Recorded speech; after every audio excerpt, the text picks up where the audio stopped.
Hey, what's going on, everybody? My name is Tyler. And I'm Luke. Don't be angry. I'm angry still. And welcome to episode 47 of Holy Heck, I Really Like Love Live, our podcast where we go in depth and discuss every single Love Live song from the very beginning until right now. And alright, listen, you need to understand that we were about to record 30 minutes prior to real life this second. And then I saw an image, you know those like blank for dummies books? It was a picture of Darling in the Franxx and it said Evangelion for Dummies. And I was like, I can't like wholeheartedly shit all over the show without like at least watching more of it, because like I thought it was the dumbest thing after like 2 episodes. So I was like, I didn't give this a fair enough shot to justifiably hate it. And then Luke went on a rampage for about 45 minutes. It wasn't that long. Was it really? It was that long? very close. Yeah, we were supposed to start. We got into this maybe like about 30 8. minutes. We got into this about 8, so it might have been about 45 minutes. All right, I'll TLDR it for you guys. I really want to like the show. All the characters suck except for Ichigo and Zero 2. It's terrible. It's not terrible. That's the issue. It's so like fine and average. But I want. All right. The issue is that the potential is lost. The issue is that there is lost potential for Luke. There we go. I shortened that whole 45 minutes for you guys. All right. Anyway, let's start the timer now. I got 45 minutes. All right. So we gotta Today. Last time. No. Today we were talking about Yume no Tobira and Sentimental StepS. But let's do questions first. So last time we asked you guys, what is a song that isn't your favorite but still holds a deep sentimental meaning to you? And do you want to go first? Maybe like cool off a little bit. Sure. We got one from Phantom Art 23. As for which song holds a lot of sentimental meaning despite not being one of my favorites, it would have to be Sakaku Crossroads. It's always overshadowed by Psychic Fire for me, but it drives home more than any other song the fact that Muse is over. Rip. And it's just generally quite an emotional song. It's also an absolute banger, which is always important. Really nice, like that side of BB that we don't get a lot of. That you know, sentimental kind of slow BB. We don't see that very much. R&B, yeah. And it's really nice. It is a nice song. It's not one that I listen to very often, but I'm always impressed whenever I hear it. On the topic of Baby Maybe Koi no Button Syndrome for a song, we got one from Sweet Swedish Mapping, aka Umizumi from the Discord. Link down below. Who says, Baby Baby Koi no Button is certainly not one of the most played of the Muse songs, assuming it's talking about him playing it, or really in general, if we're being honest. And it certainly shows its age, and it's a B-side to Snow Halation. So it's got a lot to go against, but I absolutely love the style, the verses, the chorus, and the instrumentation. It's not trying anything special, but it captures my heart. Yeah, sometimes simplicity is just the way to go. Like, not every song has to be just like, hey, it's me, Trouble Busters. Like, listen to my controlled chaos. And yeah, I mean, like, simple is fine. That's what I like about GMOI so much. It's just a nice summer ukulele song, and I like to listen to it for that reason. I don't have to think very hard. I will fight anyone that tells me that some of these over-designed NFL jerseys are better than the New York Giants jerseys. Not saying that they're the best, but they're so simple. They're so simple in design. You know, let's talk about this in the context of Digimon. You know, Digimon, they get way too over. Like, they just put more wings and spikes on things, and that's, like, cooler. Nah, that's not how it works. Give me the simplicity. That's how it works for me. I like it that way. I don't know. Dude, I don't know. I thought I liked it that way, and then I saw some, like, fully formed, like fully evolved Digimon. Oh my god, they get crazy. So Yume no Tobira and Sentimental StepS. We're talking about sentimental value right into Sentimental StepS. Where's EJ? Where's goddamn EJ right now? And most importantly, our bread and butter, the thing that made us famous, episode discussions. 1 through 4, yes. Baby. Season 1 through 4. Season 1 through 4. Oh my god, there's 4 seasons. Dude, I'm pumped now. Getting messages every day. Like, when are you guys going to go back to episode discussions? Well, fear not, Ian. We are here. Anyway. So, no. Sentimental StepS and Yume no Tobira. Okay. You know what made me appreciate Yume no Tobira more? Rico actually did, funny enough. I like, of course, as the tale goes, I saw Sunshine before I saw SIP. So I was watching Sunshine in the beginning and I was like, wow, listen to Rico's like nice original piano song. Like, this is very great. Good job. This is a nice boy. And it wasn't until my rewatch that I was just like, wait a minute. What? Really? So that's a thing. Nice song. It's a cool song. It's like a weird song that I'm like not always 100% on board with. But I do like it a lot. What about you? Yume number 1, not number 2. It's a nice song. I was listening to it a bunch over the last couple days. It's like super solid. I can't say anything really bad about this song. It's got kind of a cool genre to it. I like a lot of the vocals in it. It's got a really good vocal trio for like to center it. But yeah, just a nice song. And as for definitely beat Arise. If they would have been competing at that point, and definitely would have crushed them. Ruined their lives as a whole. Absolutely ruined them. They invited them to the top of that rooftop, and they just got to knock them off. Yeah. And then we got Sentimental Steps. This is probably like, okay, if I had to pick Love Life songs that are like the least talked about of all time, and I had to make like a top 10 list, this would be on there somewhere. Maybe along with like Dream and Go Go, and like the other song on Heart to Heart that's Japanese. That one. Nobody talks about this song. It's a nice song, and like I think it's like it's very Aisadu Banzai-y, which I guess I'll get to, but like it's just really like it's nice, and it's not something you'd like hear too much from them because you don't. There's no other song like it too much aside from Aisadu Banzai, but hey, whatever. And I just think it's a really cool song, and it's a shame that this like weird like rappy kind of like sentimental hugging song that would be like really like emotional for some people is just so, I don't want to say overshadowed, but like I don't know. Nobody talks about the song. Why not talk about the song? The song feels like the not quite like sad hugging song. It sounds like the winning hugging song to me personally. It's like a couple minor notes away from being really sad. Yeah. It's like it's very close to just like sounding extremely sad, but instead it like sounds really uplifting. I think a lot of what happened with it not being, a super popular song to listen to, it's just kind of a weird release. It's not in the season, but it's on a season CD. So just super weird release for a song, but it's quaint. This is a quaint song.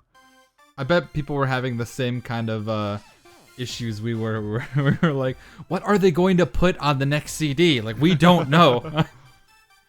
So that's a thing that happened. I don't know. That's funny. And then Saint Snow comes in and they're part of the musicography. Yeah. Feels good. Anyway, so anyway. Now we gotta dive into. Oh, I was like, are you ready to? Yeah, no, I was about to be like, we got 3 episodes to talk about before that.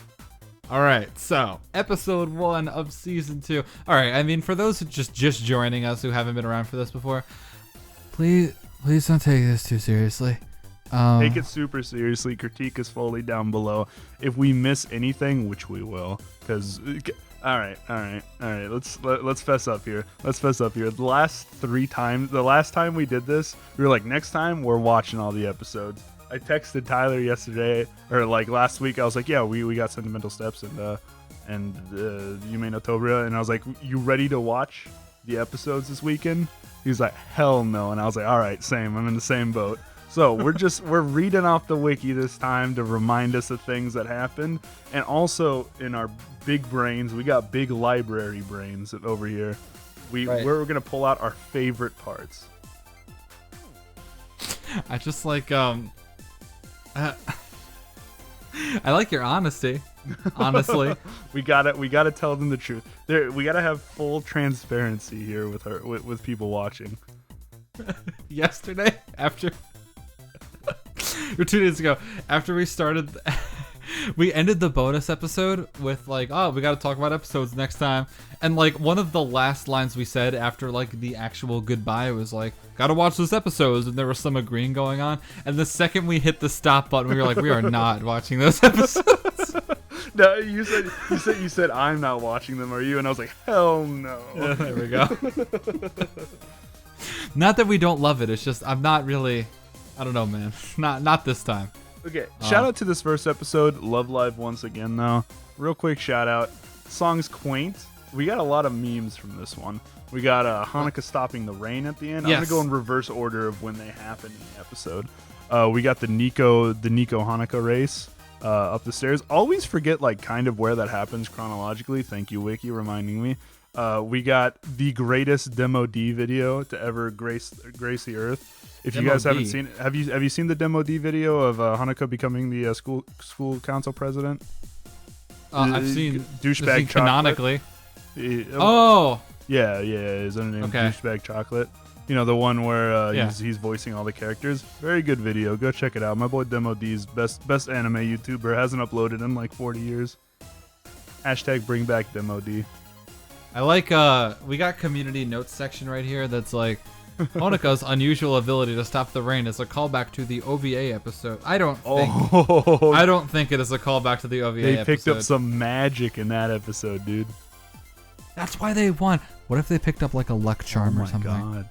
Oh my god, we've got it figured out. As always, guys, links in the description to skip ahead to the parts of the video that matter. So just heads up real quick. But I mean, like actual like serious stuff. Like Honoka becomes the school council president, which I mean, like I don't know how that happens. Like it's kind of looking more like a popularity contest here. It's kind of a popularity contest. Let's be honest with ourselves. Like if we're being honest, I mean, like of course Ellie had to step down because of graduating, but like come on, like really. And she ended up just doing half the work anyways. Her and Nozomi just ended up doing half the work. It was good, man. Actually, he was the only one who ran. Yeah, almost they do certainly. half. Hanukkah does 1%, and like Umi and Kotori do like 49. We got Susume tomorrow in this episode, kind of, and also Private Wars. That's a thing. Yeah, that song is a thing. Yeah. We're gonna talk about Private Wars in 100 years, probably. About It's near the end of the. what if we just like? What if that's like the epic like holy heck finale? It's like the songs you've all been waiting for, and it's like Private Wars and Shocking Party. It's like we finished the Moment Ring Sayonara episode, and they're like, what? And then we're like, catch us next week when everybody's like, oh, what, next week there's more? Shocking Party and Private Wars. Hell yeah, dude. Local channel breaks records for lowest amount of views. Oh yeah, we get -7. Live the dream. Get taken down as we're uploading it. Yeah, but there's some nice like sentimental value in this episode. This is like the first one where the characters really start to discuss, you know, the graduation and everything, and how this is gonna be their last and second Love Live competing together. We have the birth of Hanayo like hyperventilating and almost dying when she finds out that there's gonna be a new Love Live, which is also like near the beginning of the movie, you know, or at the end of this season. Spoiler alert. We also have the genesis of Hanayo hyperventilating in a very different way, but that's not until a little bit later. Yeah, that's not till a different part of the season. That is a good one. All right, let's move on. No, I mean, like this is kind of like, so it's happened twice, you know, as in like Sunshine and SIP, where it's like this is the birth of the light sweating and the light worry, like like the nervous smile where it's like things are gonna end soon, and like, you know what I mean? Yeah, like, well, I mean, it's not for Sunshine though, because we're gonna get a third season. Right, of course. Yeah. But no, I'm serious. Like, this is like the birth of like, ooh, remember all that fun we're gonna have right now? Well, it's not. We're also gonna bring it down by talking about graduation every 5 minutes. We're not gonna have that same fun later, so like, better have a lot of fun right now. So that's it's the birth of the nervously worrying smile. Yes, big sweats. All right, I want to talk about this next episode. Aim for Victory. This episode's great. This is such a good one. This is my personal favorite episode of season 2. Yeah, for good reason too. We get what happens in this episode? No, I'm just kidding. This is my fetish. This episode is my fetish, and really camping? like, huh? Camping? No, camping is the opposite of my fetish. Whenever I'm scrolling through Tinder, like I swipe. You are not getting a good swipe for me if you got camping in your profile. Shout out to all the ladies out there. My family and I go camping, but it's like at this point we've like evolved. It is like not camping anymore. It is my family bought a nice pop-up like trailer thing that has Wi-Fi and we eat hot meals, and it is basically life continued but in the woods. Yeah, I mean like okay, let me actually no. I will go hiking. Like I don't dislike hiking. You know, I'm not gonna go hiking to like go on this grand adventure, you know. I'll go on a hike though, you know. I got no problem with that. That can be fun, right? You go out on a hike with a couple friends, you know, have a good time, go see some nature. Nature's pretty neat. I'll go camping. I don't dislike camping. Let me rephrase this. I do not dislike camping. I just don't want to go camping and hiking like every 2 days. Keep that out of my life. I'm good. I want some me time. I want some Luke Gepfert video game time.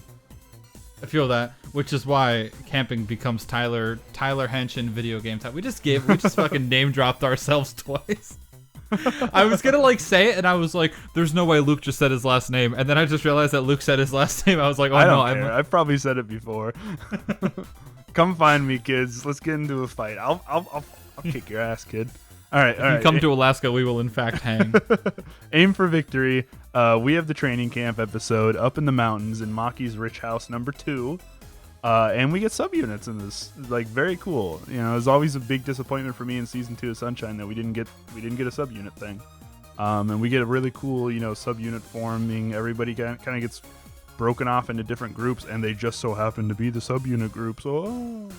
I definitely remember you talking about things during our season 2 discussion, like when is the subunits happening?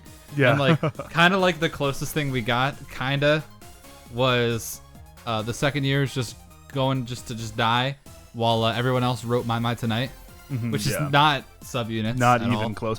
When that happened, when there was when they kind of hinted at they're gonna go do something, I was like, is it time for subunits? The subunits gonna go write songs, and then we'll get subunit performances.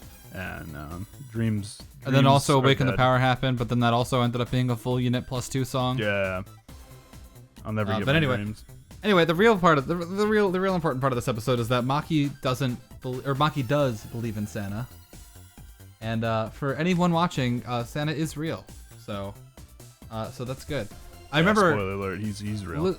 Luke and I just went absolutely frantic, looking up oh my god, is it this one? This is a full disclosure episode. So thank you, video entitled Love Live S2E2 Maki believes in Santa. Thank you for that. Shout out. Link below in the description. Probably not. So yeah, a big fan of that. Wow. I like the adventures that go on. The 3 different groups go camping out in their own areas. They're in charge of different things. So we got I think Prom Thompson were in charge of costumes. Lily White was lyrics, and BB was music or composition. Yep. Okay. Cool. Yeah. Yeah. Just scroll down. It's in the trivia. Heads up to everybody trying to also do their own research. Yeah, big fan.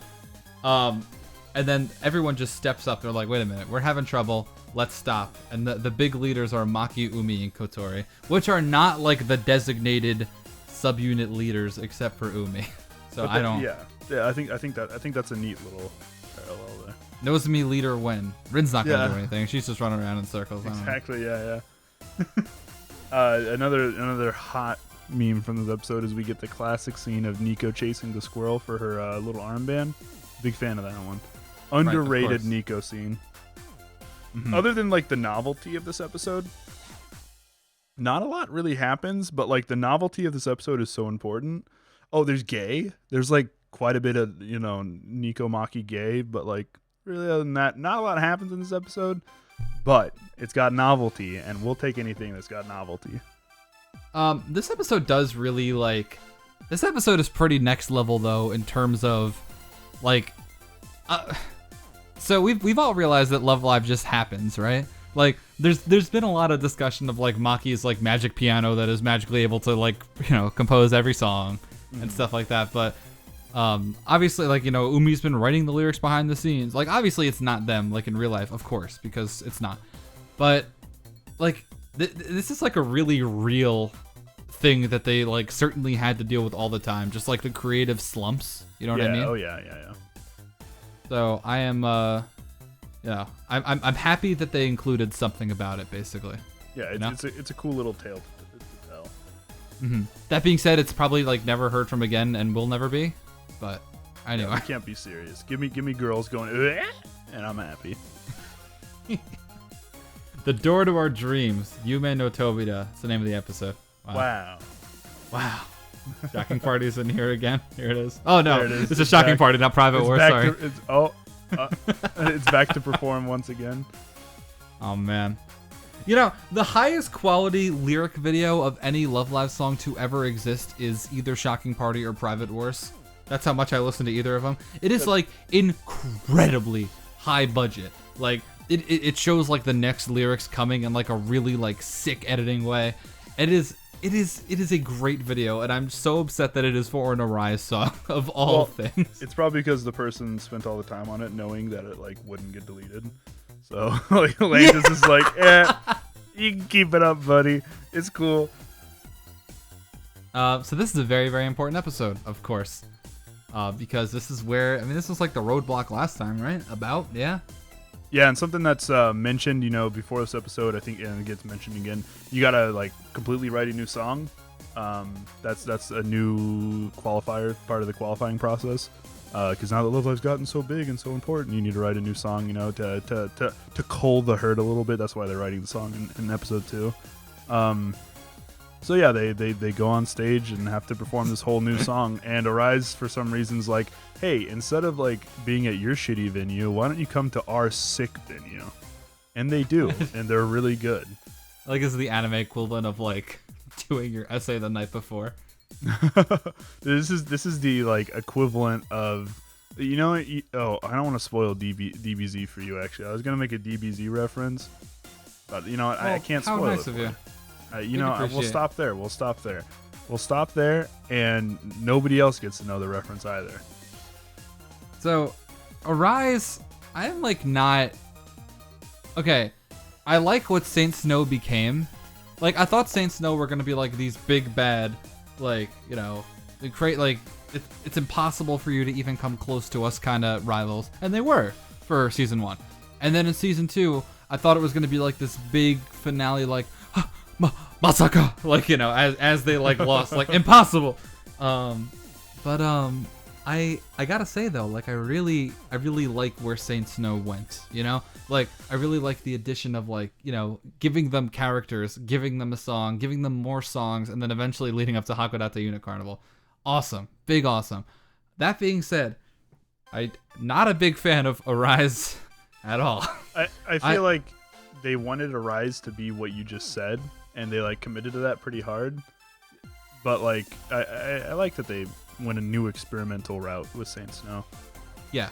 So like my problem with Arise is just they're weird. They're so weird. I'm sure there's a method to their madness, right? But it's just so strange. Like, oh yeah, just come hang out on our thing, and then they win, and they don't even bat an eye. They're like, yeah, we won 40 times. It's okay. It's your turn. Like, it's such a weird thing for me. I've always felt like really like put off a little bit by Arise, and I think there's a lot of wasted potential there. Hey Luke, remember that one anime we talked about earlier? Oh, whoops. No, I feel like that stuff with Arise is like, you get kind of a friendly rivalry, but you're like rooting for the other person to succeed. You're also trying to succeed, obviously. But like getting that friendly rivalry is really good. We had a school like that we played against every year in football. Palmer, like we were always rooting for Palmer to do well. And Palmer was always said they were rooting for us to do well. Like just getting that like friendly rivalry with another person's like super nice. And then when you play each other or you compete, you know, it brings your competition to a whole new level. Except for with this one, because like neither of the Rise songs are a whole new level. Oh, so sad. Oh, yeah, feels bad. Very sad. Oh. But but Yume no Tobira, that's a whole new level. It's good. It's not a whole new level. It's pretty good though. It's a good song. Yeah, it's okay. I mean, there's the dynamic of them feeling like doubtful. They're like, oh, how are we gonna beat the Shocking Party?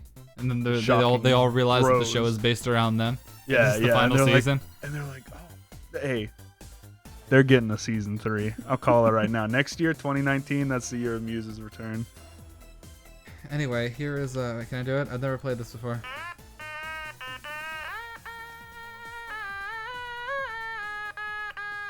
There it is. That's pretty Play good. That That's song. not bad. Play that one. 夢の扉ずっと探し続けた君と僕とのつながりを探してた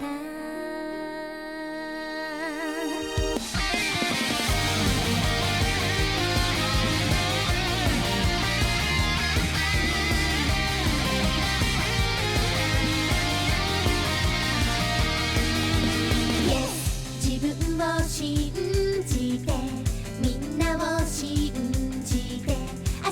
らが待ってるんだよ行かなくちゃ Yes 予感の星たち胸に降ってきた輝け迷いながら立ち上がるよ疲れた時に僕を励ます君の笑顔は最高そして少しずつ進むんだねときめきへの火球はここにあるさ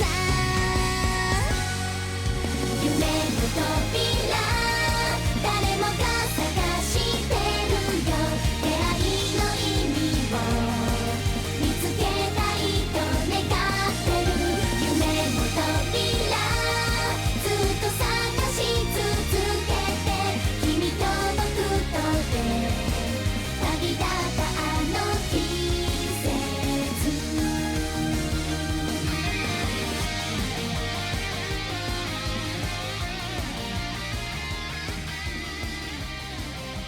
I know we came off from the whole like joking about episodes, just general joking atmosphere, but like on a very serious note, I think thematically, like like the door of our dreams and stuff like that, like the whole song gives off this incredibly dreamy atmosphere, and I mean it is their dream to succeed and win Love Live. And I feel like thematically, like everything else aside, like this song, it could just be like Honoka like burping into the microphone for like 2 minutes. My like, dream. That's the door to my dream. That's my Yume no Tobira. Yeah. Like thematically, I think this song just nails it. Like completely and utterly nails it. Like I even like on like the UTX roof, like that I don't know, the imagery to me is really just like I said like 100 times. The outfits are like super whimsical. Yeah, it is just incredibly. I don't know. It's like everything is just coming into place. This is the true Kanae Watashitachi no Yume, which is come true, our dreams. The name of the first episode, and it's really, I don't know. Like I said, this song could be absolute human feces, but it does exactly what it tries to do, and I think that's like the most important thing for an insert song. I don't think feces would accomplish this goal as well. This song is cool because it like carries on a lot of the things that they like. This is the song they made in episode 2. They're the subunits formed in episode 2. They sing in subunits in this song. They have subunit solos in this song. Solos, quote unquote. There's 3 of them. What am I saying? Who am I right now? There's I get it. One member of each subunit is like the 3 center vocalists, which is also like very cool vocal combination. I'm a big fan. It's almost Soldier Game. Yeah. Well, I think it's better than Soldier Game. Don't tell anyone. Oh my god. I would take Honk over Maki 100% of the time. Would not, but that's okay. But you know what? To each its own. And the lyrics in the song are like super sweet also. They're nice lyrics telling you like you can push forward to like achieve your dream. There's a lot of talk about like we know that this isn't going to last forever, so let's like get it done now, the sadness saga continues. The sadness saga continues, yeah. Talking about the third year's graduating. So there's like this song's really sweet, really nice. Yeah, I agree. Like everything just works with the song. Like regardless of feelings, like this song works. This song is the satisfactory last piece of the puzzle that you were about to put into place. You know what I mean? Mm-hmm. Like of the jigsaw puzzle that you haven't done since you were a kid, unless you're Jasmine, in which case you probably did that pretty recently. Yeah. Oh yeah. She hangs them up on her walls. Yeah, I respect it. They're all food. My girlfriend does that too.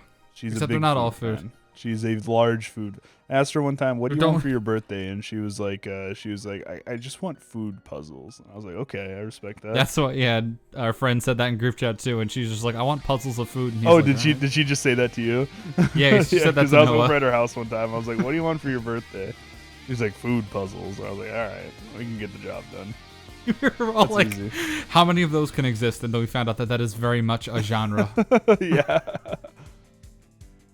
So in the process of listening to this song, because I write notes as the song was going on, I got to the Prantom's pre-chorus, which it goes oof, Lily White, BB, Prom Toms in the first verse. I'm gonna go with that.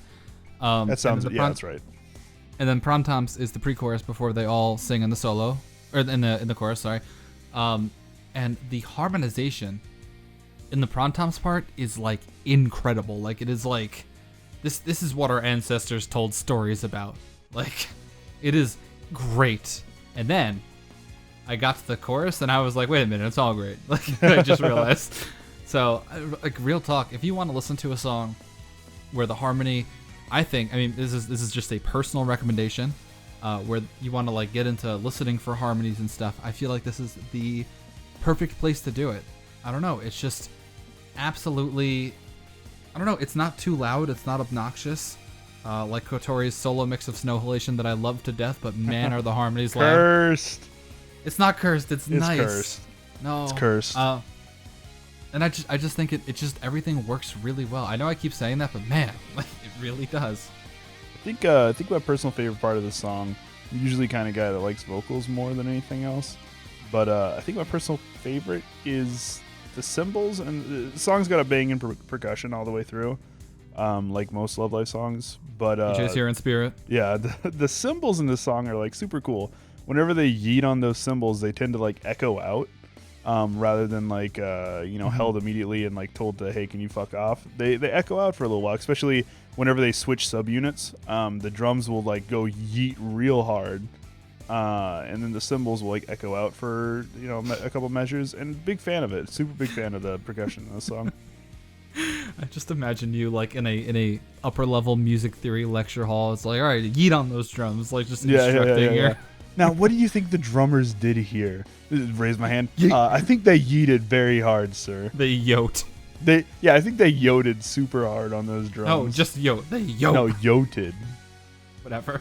Yotied. There it is. The yotied watch. No, I think that just adds to the dreamy, like, open atmosphere. Oh yeah, definitely. We kind of see in like Nightingale Love Song. You know what I'm like kind of referring to? Just the spaciousness. Guitar Chan is back. Do you guys remember Guitar Chan from season 1? Booling out in this song, yeah. Guitar Chan from Kito Seishun ga Kiko Eru, how she was the only, she was the secret 10th member of Muse. She's the one that everyone calls out for at the live, and then when they do their 1 through 9, and then the whole crowd screams 10, they're referring to Guitar Chan because she can't make it always. Feels bad, man. Feels guitar. So I wanna hit on gripes real quick. I feel like this is of the genre of like J-pop where I don't really think the verse matches up with the chorus as well as it could. It's very jarring to me going from the verse to the chorus, like especially because there's like a yes or a chance, and like that's not bad. It's just I don't know. That's always what prevented me from liking this song like to the maximum, because like this could be like a solid like top 25 song if it didn't have that for me. I don't know. It's just don't like the cheers. No, I like the cheers. It's just I don't know. I feel like it just doesn't match up that well, which leads me real quick into our boy Takashi Saiki, who composed and arranged the song. Also doing things such as Dancing Stars on Me, Are Fureta Kanashimi no Hate, and the two big ones, Kawadayasuki and Water Blue New World, which I feel both very much fall into the same category of what is the verse doing next to the chorus. But that's just me. Especially Kawadayasuki. I know EJ wanted to talk about that one. Where's EJ? But I don't know. That's just my personal take on it. Like, of course, I don't want to prevent you from listening or liking, a song that you like. But it's always just so, like, I just wish there was something else there. Or rather, just a way to make the same thing fit better. Because it's very jarring. And it's not jarring like, wow, these cute girls are singing in a death metal song. Like, After School Navigators. But it's jarring as in, like, ooh, that was rough. That was a auditory speed bump. Sorry. I can kind of understand where you're coming from there. There's like this nice whimsical nature to the song, and then then they get into this pop rock song all of a sudden out of nowhere in the choruses. I can see where you're coming from. We've talked about it before, like when that doesn't work and when it does work. Personally, for me, like I feel like it works for me. Like we talked about it with Awaken, Hello my boys. That doesn't work, but in this, I feel like it does. Not all, but I could see where you feel like it doesn't. You're talking about the last part in Awaken the Power with the marching band part, right? Awaken the Hello My Boys, yeah. Right, of course. Hello My Boys, Kazoete, right. Yeah. I like that. That's a good one. I can't believe it took us this long into the talk to mention the outfits in this song. I was about to hit on that. Outfits. Is this just?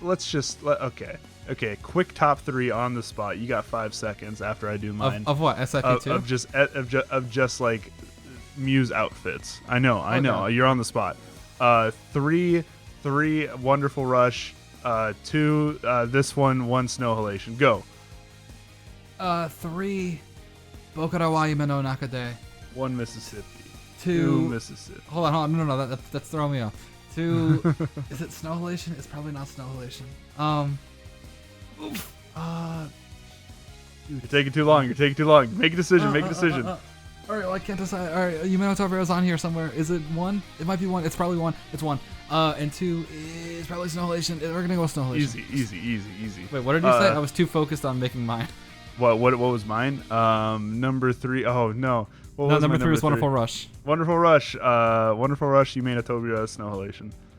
Oh, so okay, we're almost the same. We're pretty close. These outfits. Shout out to Angelic Angel and these Bokutachi. Outfits are just the bomb. John. .com. Yeah, there it is. That's the phrase. I was like, what comes after the bomb? I was like, I know there's a joke there that I made in like 8th grade, but I can't remember what it was. The bomb. Yeah, these outfits are thebomb.com, and the password is John. Would highly recommend. Have admin access. There was a long time, I don't know if it's true anymore, where like the Nozomi rare in SIF of this outfit was just like the best rare in the game. I don't know if that's true anymore, but there was like a very long time that this set of cards was just like way stronger than a lot of other rares on average. So power creeped up real fast. Yeah. It was not power creep, it was power sprint. Yeah. So big fan of these outfits. I know we both share that sentiment.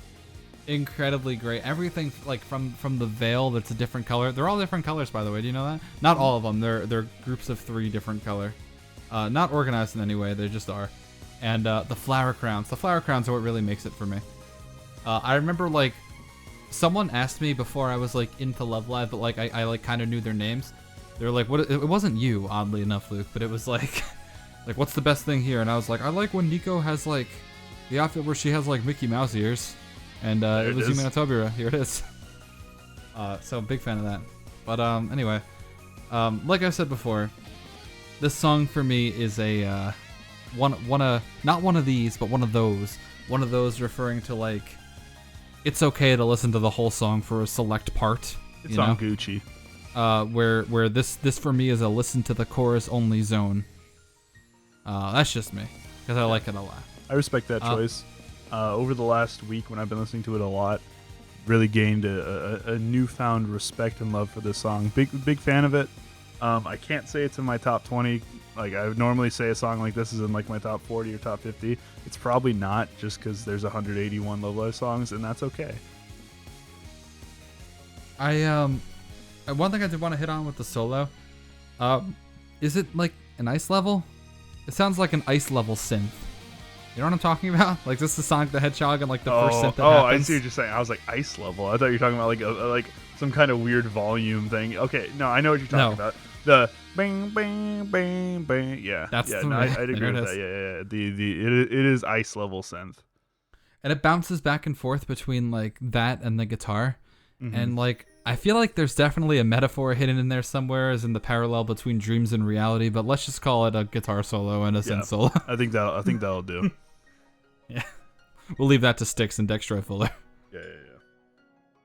Anyway, I think that about covers Yume no Tobira. They win. Haha, spoilers. They qualify. Won. They qualify. Right, they no won spoilers over yet. Well, no, Ariz wins also. They qualified. They both qualified. Ariz. An armpit doesn't lose until later. Spoiler alert. If you haven't watched season 2 SIP yet, please leave. What a shocking party. All right, here's what you gotta do. You gotta listen to the rest of the episode, exit out, go watch it, and then watch it again. That'll increase our view count. Episode 4, the #1 idol in the universe, starring what a Nico. good episode. What a legendary episode. I think you can make like arguments. This is one of the most well-known episodes in both seasons of SIP. This episode's great. I think this episode's got all the right memes in all the right places. Does this episode have Hanamaru's store? Yeah, this episode's got Hanamaru's store where Nico is shopping at, or is she working there? She's doing both, I think. I think she does both in the process of this episode.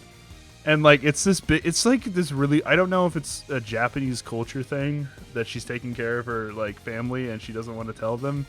Well, I guess we know why she doesn't want to tell them, because she's a fraud and she's been lying to them her entire life, telling them that she is the number one idol in the universe, which she is. And Soromaru voices everybody in this family. Yeah, that's my favorite except part the mom. about it. Yeah, I don't think she does the mom.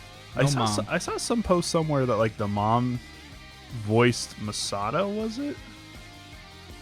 That sounds about right. I remember the post, but I don't remember the girl, and that sounds right. I mean, I would agree with you no matter who you just said, but I think they voiced Masato from Evangelion. Not that I know that voice because I watch Evangelion dubbed because I'm a monster, but you know.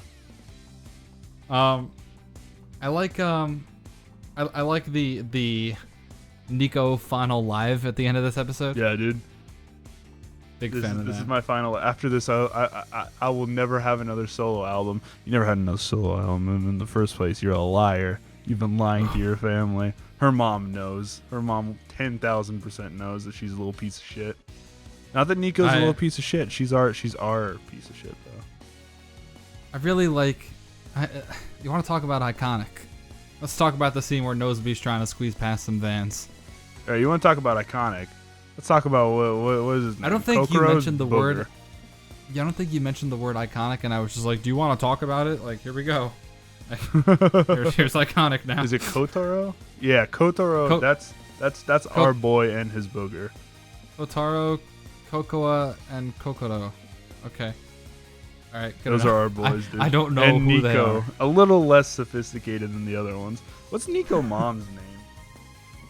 I don't know. Let us know down below what Nico's mom's name is. Kimi no Kokoro. We did it. That's the name.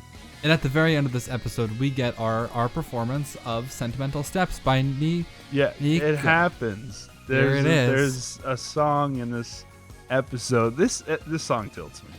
I like it, but it tilts me. It just exists. I remember. All right, I'll talk about it in a second. Play the song.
Okay, so the teaser at the end of the last segment. Sorry, you had to wait a minute and a half for this. This song big tilts me because when I discovered like it existed shortly into my Love Live, life. I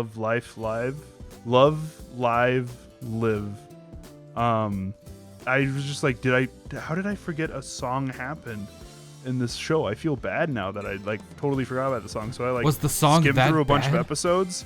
I skimmed through a bunch of episodes. I was like, "Where's this song?" I was getting so angry because like I couldn't find the song in the episodes. I was like, "I know it has to be between these two songs. Like, where is it?" And I just got pranked super hard. The song just doesn't exist. This song isn't real.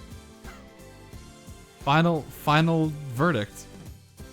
Yeah, song's not real. Like, we're confirming it right here, right now. I can see why that would tilt you, especially as a budding boy. Love live boy. Yeah, as in a the budding community. love live live live boy. Yeah. No, You didn't even know it was Love unironically, Live like, back then. You thought it was Live. Yeah. I thought it was just School Idol project. I didn't even know Love Live was a thing. No, unironically though, I really enjoy this song. Personally like it a little bit more than Yume no Tobira. Pretty close between the two. This song's got a lot of things I like going on in it.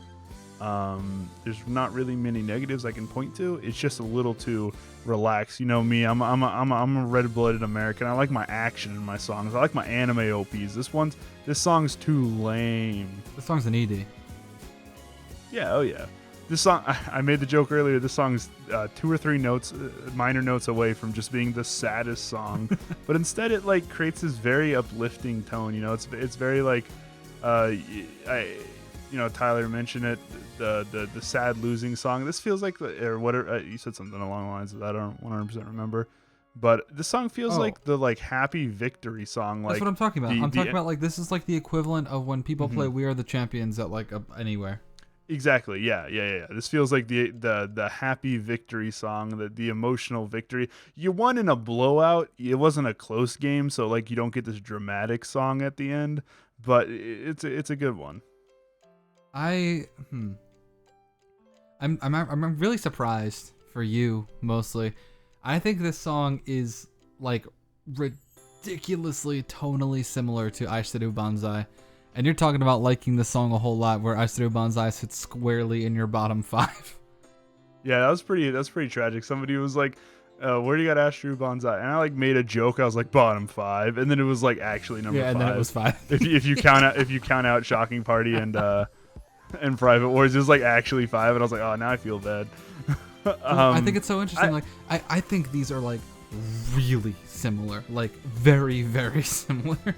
Can I talk about similarities real quick? Yeah, sure. I want to talk about the rappy verses like by themselves, but that's one.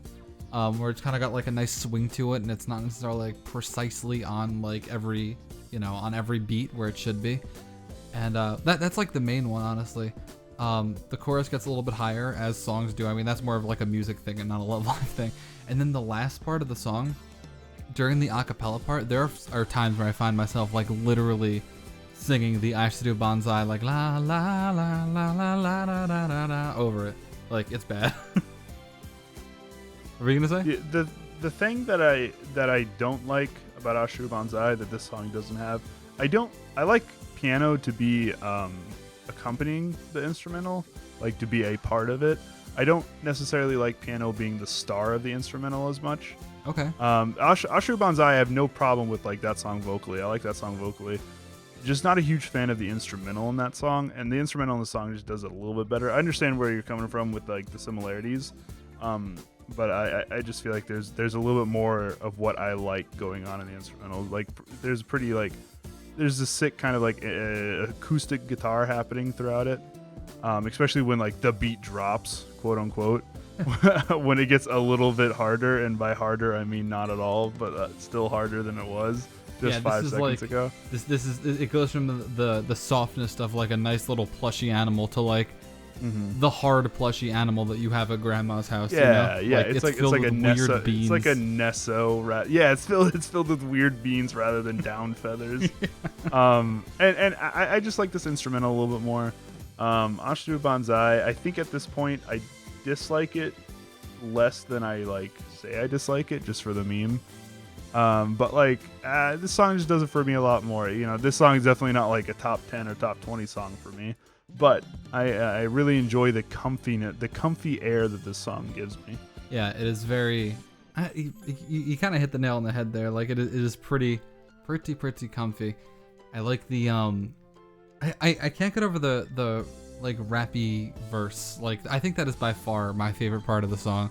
I don't know. Like in this song there is not a single note to be reached for, like at all. So I really like the kind of monotone like flavor they got going on in the verse. Like I really like it. It's really not what they always do. And I don't know, it's like I don't have a whole lot to say about the song, like full disclosure, but I really, really do like that, and I think that really kind of makes the song shine in a sea of what could just be normal J-pop, you know what I mean? Mm-hmm. Yeah, it's different. It's different. So. That part feels very skippy to me. It doesn't, you know, like just like you're saying, there's this cool little rap part happen, and it just feels like this should be something I could be like minorly breakdancing to. And if you brought it somewhere and like did some really cool dance to people, would be like, wow, I never thought you could dance to that song. But like at the same time, they'd be like, this fits, this works. It's one of those songs where it's like you listen to and then you're in the music video in your mind. Mm-hmm, yeah, exactly. It doesn't exist. The PV that isn't real. Yeah. But like you said, because the song has this like monotone part, there's not a lot to talk about vocally with it. I think the song is like pretty decent vocally. It's not special at all. It's special in the fact that, sorry, my apology. It's special in the fact of that it's doing something unique, but like, I don't know. I would rather take something that you would call quote unquote like generic, but like sung very well over something like this. Like uniqueness is cool. Having novelty is interesting, but I would take something that you hear often but is sang very well over something like this.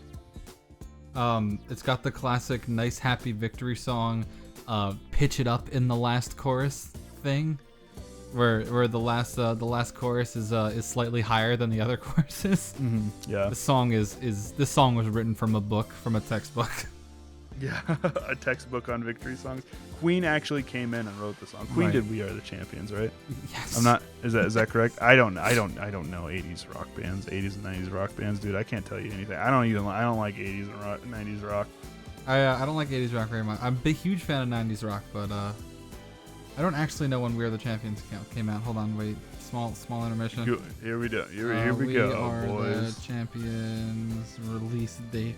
When did the song probably come just look at "We Are the Champions"? Champions. Yeah, 80s rock when it came out in 1977. 77.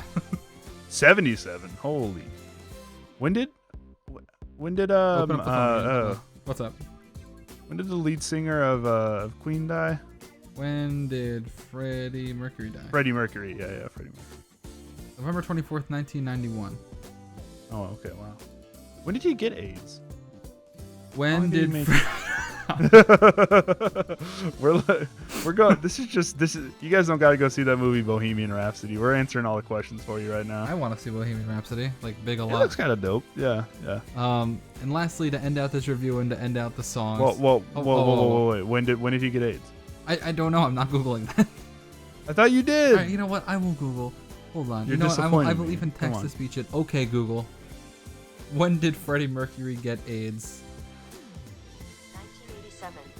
According to Wikipedia, Mercury denied he had a sexually transmitted disease. According to his partner Jim Hutton, Mercury was diagnosed with AIDS in late April 1987. There you go. That's not 4 years. Yeah. We figured it out. Magic Johnson. Let's talk about him real quick. Magic Johnson's still going strong. I think he's only got HIV. Yeah. There was an episode of South Park. Have you seen the episode of South Park with him in it? Yeah. It's money.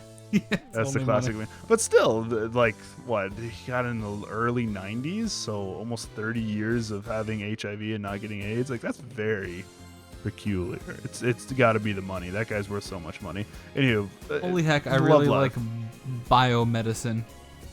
Did we talk about how good Magic Johnson was at basketball? No, we won't. We'll save it for next week. There's your teaser. Next week's episode, not talking music, not talking episodes. We're talking Magic Johnson and the 80s Lakers. Stacked team. Absolutely stacked. I was joking around with Luke before. You know, there's usually some talking that goes on, like, while we're listening to songs, like, just some bants. We got the bants. And then I was like, all right, hold on. I need to, like, focus and listen to Sentimental StepS. Like, I've only listened to this song, like, not as many times as I should have. And then I joked that one day a friend told me to go on Twitch. He's like, look at real life and look at a guy that has 4 viewers. And it was a boy. And his stream was titled, Hi, I am Japanese Farmer. Oh, that's our boy, dude. And his name is Ga-san. And he... Please go check out... Link down in the description for Ga's Twitch stream. Yeah, absolutely go check out Ga. He was so great. He was just farming.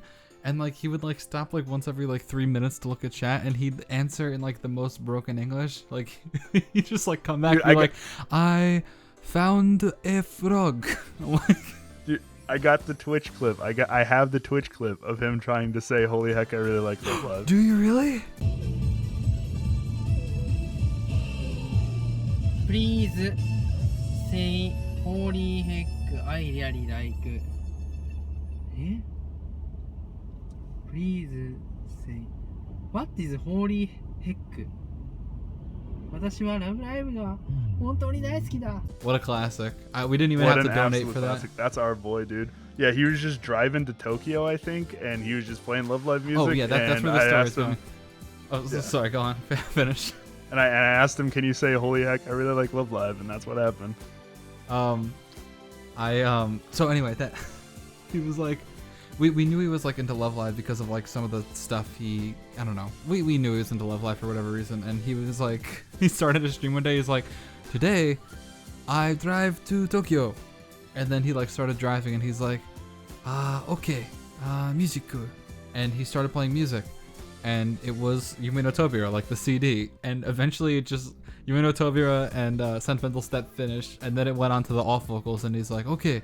And then he just started doing it again. It was still Yume no Tobira. So, like, I was joking that, like, 2 out of however many times I listened to Sentimental Steps were in the car with Ga-san.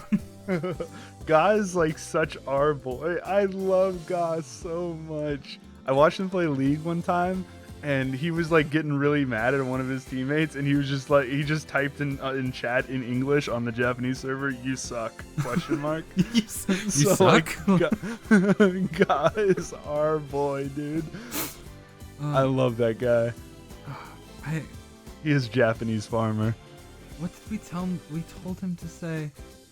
I got him to say, Naisu Naisu Chiza-chan one time. That was good. I have that Twitch clip also. こんにちは。すみません。ナイスナイスベリーナイスキ